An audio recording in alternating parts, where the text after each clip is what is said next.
नमस्कार, story cart में आपका बहुत बहुत स्वागत है। आज की कहानी का नाम है नेउर। नेउर कहानी है एक सीधे साधे सरल हृदय सच्चे व्यक्ति की जिसका नाम है नेउर। पर उसके जीवन में कुछ परिस्थितियां ऐसी आती हैं कि वो पूरी तरह से बदल जाता है। आगे उसके जीवन में कौन कौन से मोड़ आते हैं और कैसे वह फिर से वही पुराना सीधा साधा नेउर बन जाता है, यह इस कहानी की कथा वस्तु है। तो आइए सुनते हैं मुंशी प्रेमचंद जी की कहानी नेउर।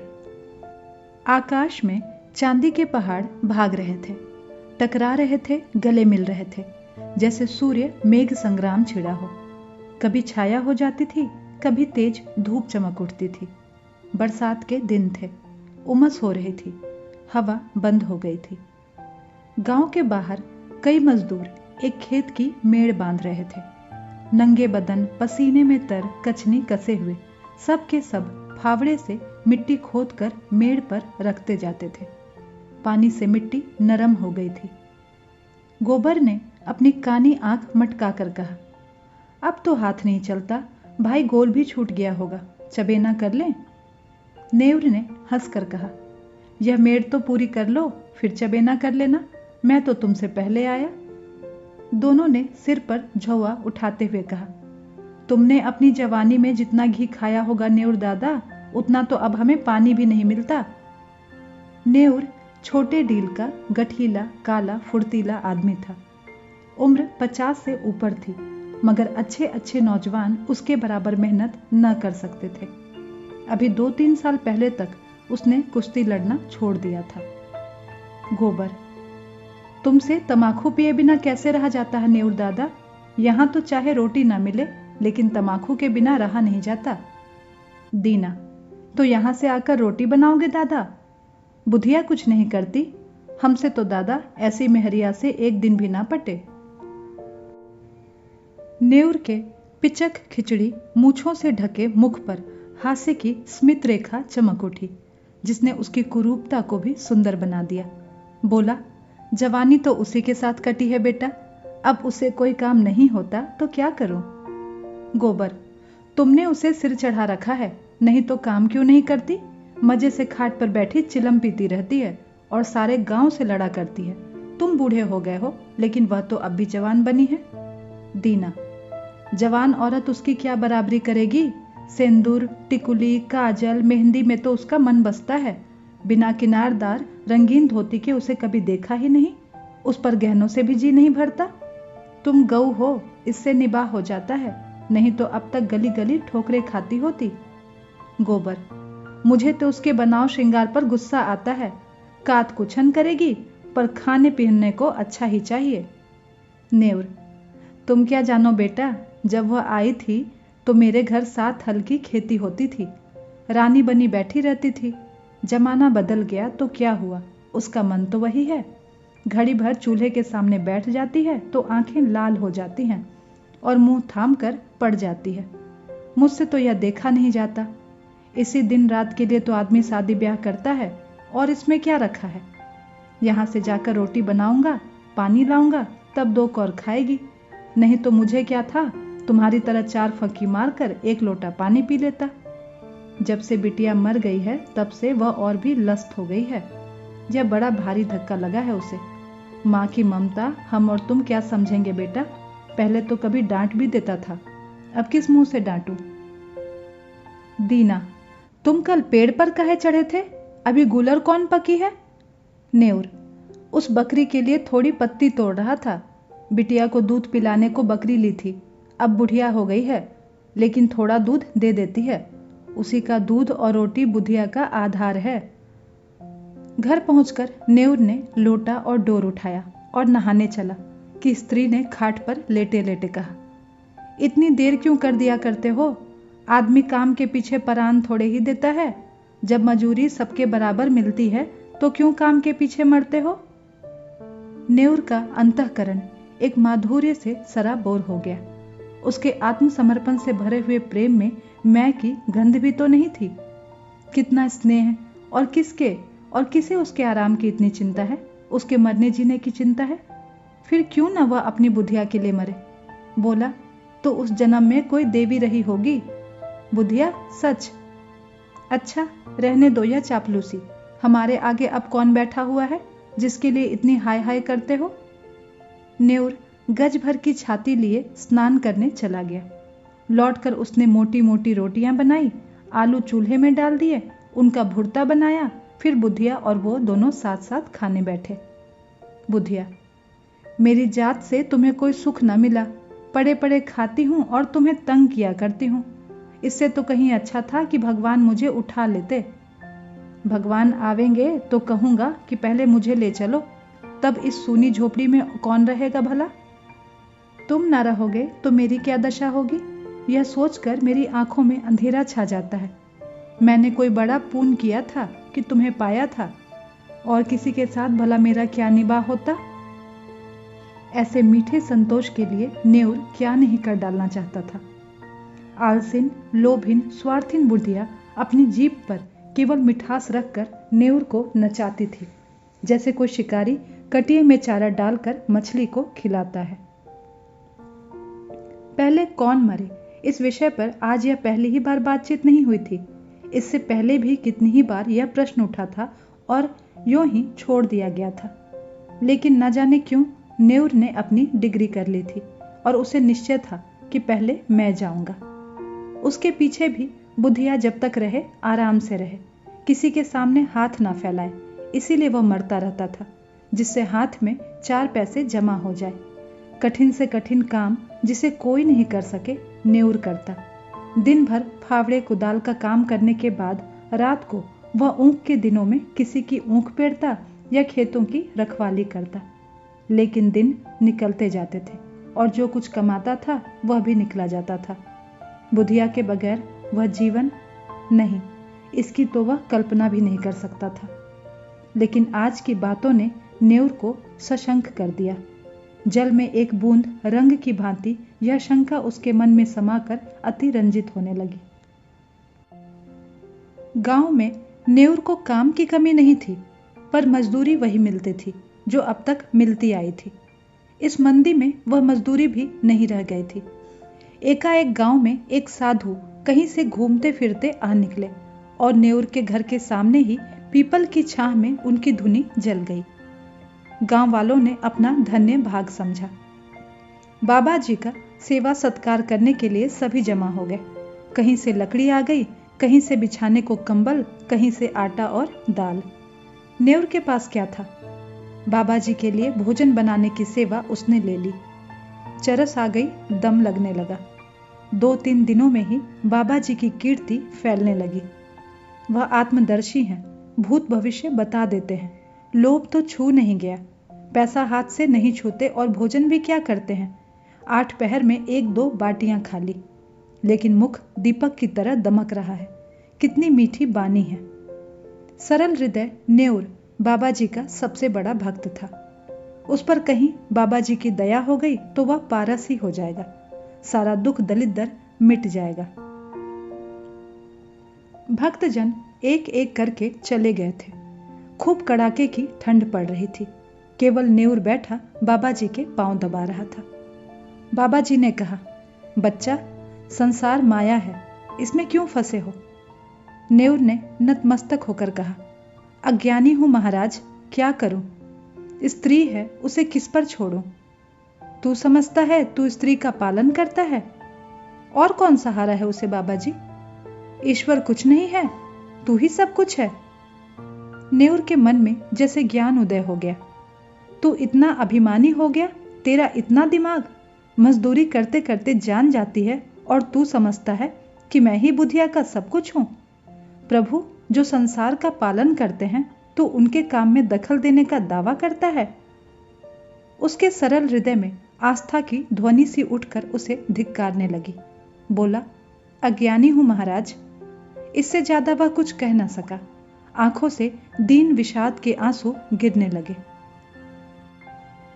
बाबा जी ने तेजस्विता से कहा, देखना चाहता है ईश्वर का चमत्कार? वह चाहे तो क्षण भर में तुझे लखपति कर दे, क्षण भर में तेरी सारी चिंताएं हर ले। मैं उसका एक तुच्छ भक्त हूं काकविष्टा, लेकिन मुझ में भी इतनी शक्ति है कि तुझे पारस बना दूं। तू साफ दिल का सच्चा ईमानदार आदमी है। मुझे तुझ पर दया आती है। मैंने इस गांव में सबको ध्यान से देखा, किसी में शक्ति नहीं, विश्वास नहीं। तुझमें मैंने भक्त का हृदय पाया। तेरे पास कुछ चांदी है? नेउर को जान पड़ रहा था कि सामने स्वर्ग का द्वार है। 10-5 रुपए होंगे महाराज। कुछ चांदी के टूटे फूटे गहने नहीं हैं? घरवाली के पास कुछ गहने हैं। कल रात को जितना चांदी मिल सके यहाँ ला और ईश्वर की प्रभुता देख। तेरे सामने मैं चांदी को हांडी में रखकर इसी धूनी में रख दूंगा। प्रातःकाल आकर हांडी निकाल लेना, मगर इतना ध्यान रखना कि उन अशरफियों को अगर शराब पीने में, जुआ खेलने में या किसी दूसरे काम में खर्च किया तो कोढ़ी हो जाएगा। अब जा, सो जा। हाँ, इतना और सुन ले, इसकी चर्चा किसी और से मत करना, घर वालों से भी नहीं। नेउर घर चला गया। ऐसा प्रसन्न हो रहा था मानो ईश्वर का हाथ उसके सिर पर है।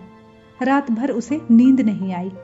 सवेरे उसने कई आदमियों से 2-4 रुपए उधार लेकर 50 रुपए जोड़े। लोग उसका विश्वास करते थे, कभी किसी का पैसा भी नहीं दबाता था।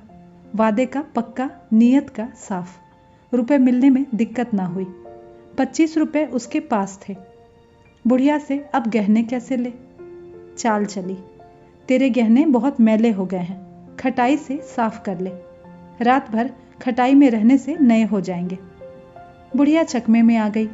हांडी में खटाई डालकर गहने भिगो दिए और जब रात को वह सो गई तो नेउर ने रुपए भी उसी हांडी में डाल दिए और बाबा जी के पास पहुंचा। बाबा जी ने कुछ मंत्र पढ़ा, हांडी को धूनी की राख में रखा और नेउर को आशीर्वाद देकर विदा किया। रात भर करवटें बदलने के बाद नेउर मुंह अंधेरे बाबा के दर्शन करने गया, मगर बाबा जी का कहीं पता नहीं था। अधीर होकर उसने धूनी की जलती हुई राख टटोली। हांडी गायब थी। छाती धक धक करने लगी। बदहवास सा होकर बाबा जी को खोजने लगा। हाट की तरफ गया, तालाब की ओर पहुंचा। 10 मिनट, 20 मिनट, आधा घंटा, बाबा जी का कहीं निशान भी नहीं था। भक्तजन आने लगे। बाबा कहाँ गए? कंबल भी नहीं, बर्तन भी नहीं।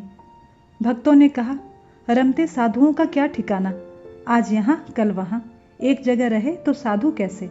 लोगों से हेल मेल हो जाए तो बंधन में पड़ जाएंगे। सिद्ध थे, लोभ तो छू भी नहीं गया था। नेउर कहाँ है? उस पर बड़ी दया करते थे, उससे जरूर कह गए होंगे। नेउर की तलाश होने लगी, कहीं पता नहीं। इतने में बुधिया नेउर को पुकारती हुई घर में से बाहर निकली। फिर कोलाहल मच गया। बुधिया रोती थी और नेउर को गालियां देती थी। नेउर खेतों की मेड़ों से बेतहाशा भागता चला जाता था, मानो उस पापी संसार से निकल जाएगा। एक आदमी ने कहा, नेउर ने कल मुझसे 5 रुपए लिए थे, आज सांझ को देने को कहा था। दूसरा, हमसे भी 2 रुपए आज ही के वादे पर लिए थे। बुढ़िया रोई, बुधिया रोई, दाढ़ीजार मेरे सारे गहने ले गया, 25 रुपए रखे थे वह भी उठा ले गया। लोग समझ गए कि बाबा कोई धूर्त था, नेउर को झांसा दे गया। ऐसे ऐसे ठग पड़े हैं संसार में। नेउर के बारे में किसी को ऐसा संदेह नहीं था। बेचारा सीधा साधा आदमी आ गया बातों में, मारे लाज के कहीं छिपा बैठा होगा। 3 महीने गुजर गए। झांसी जिले में धसान नदी के किनारे एक छोटा सा गांव है, काशीपुर। नदी के किनारे एक पहाड़ी टीला है। उस पर कई दिनों से एक साधु ने अपना आसन जमाया है। नाटे कद का आदमी है, काले तवे का सा रंग, देह गठी हुई। यह नेउर है, जो साधु वेश में दुनिया को धोखा दे रहा है।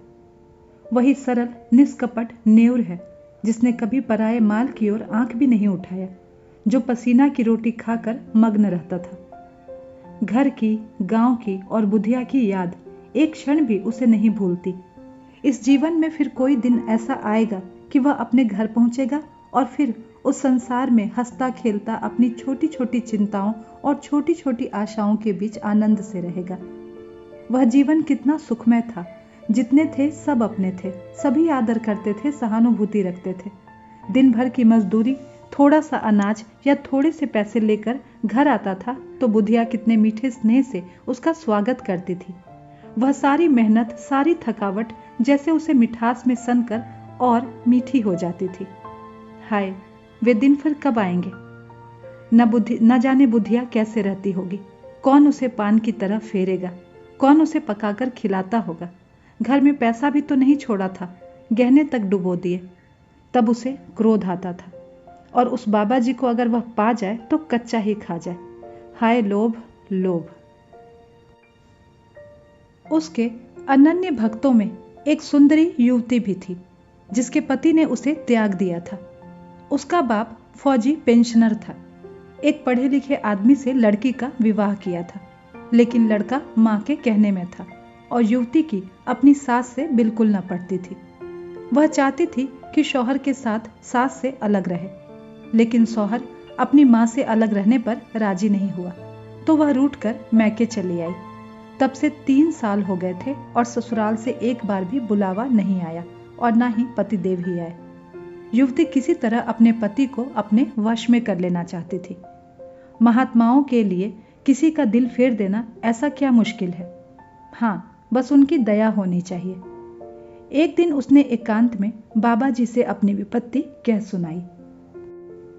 नेउर को जिस शिकार की टोह थी वह आज मिलता हुआ जान पड़ा। गंभीर भाव से बोला, बेटी, मैं न सिद्ध हूं न महात्मा, न मैं संसार के झमेलों में पड़ता हूं, पर तेरी श्रद्धा और प्रेम देखकर मुझे तुझ पर दया आती है। भगवान ने चाहा तो तेरा मनोरथ पूरा हो जाएगा। आप समर्थ हैं महाराज, और मुझे आपके ऊपर पूरा विश्वास है। नहीं नहीं, भगवान की जो इच्छा होगी वही होगा। इस अभागिनी की डोंगी आप ही पार लगाइए। मेरे भगवान, अब आप ही हो। नेउर ने मानो धर्म संकट में पड़कर कहा, लेकिन बेटी, उस काम में बड़ा अनुष्ठान करना पड़ेगा, और अनुष्ठान में सैकड़ों हजारों का खर्च है। उस पर भी तेरा काज सिद्ध होगा या नहीं, यह मैं नहीं कह सकता। हाँ, मुझसे जो कुछ हो सकेगा वह मैं कर दूंगा, पर सब कुछ भगवान के हाथ में है। मैं माया को हाथ से नहीं छूता, लेकिन तेरा दुख भी मुझसे देखा नहीं जाता। उसी रात को युवती ने अपनी सोने के गहनों की पिटारी लाकर बाबा जी के चरणों पर रख दी। बाबा जी ने कांपते हुए हाथों से पिटारी खोली और चंद्रमा के उज्जवल प्रकाश में आभूषणों को देखा। उसकी बाछें झपक गई, और यह सारी माया उनकी है। वह उनके सामने हाथ बांधे खड़ी कह रही है कि मुझे अंगीकार कीजिए। कुछ भी तो करना नहीं है, केवल पिटारी लेकर अपने सिराहने रख लेना है और युवती को आशीर्वाद देकर विदा कर देना है। प्रातःकाल वह आएगी, उस वक्त वह वहां से इतनी दूर होंगे जहां उनकी टांगे ले जाएंगी। ऐसा आशातीत सौभाग्य जब वह रुपयों से भरी थैलियां लिए गांव में पहुंचेंगे और बुधिया के सामने रख देंगे।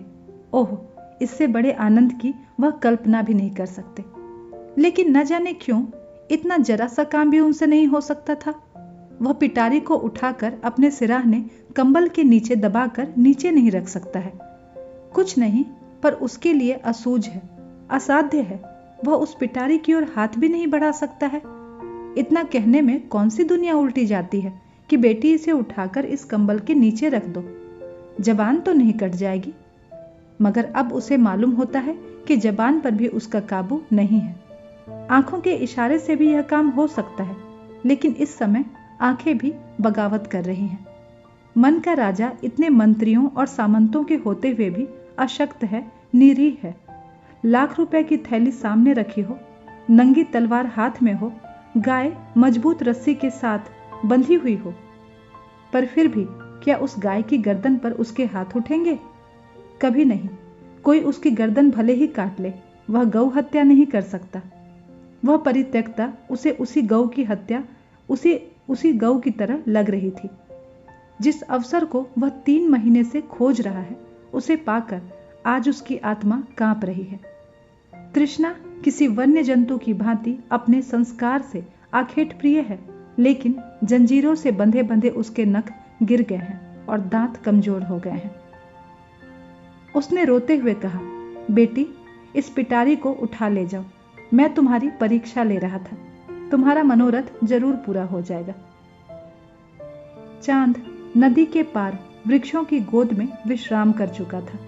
नेउर धीरे से उठा और धसान से स्नान करके एक ओर चल दिया। भभूत और तिलक से उसे घृणा हो रही थी। उसे आश्चर्य हो रहा था कि वह घर से निकला ही कैसे, थोड़े से उपहास के भय से। उसे अपने अंदर एक विचित्र उल्लास का अनुभव हो रहा था, मानो वह बेड़ियों से मुक्त हो गया हो, कोई बहुत बड़ी विजय प्राप्त कर ली हो।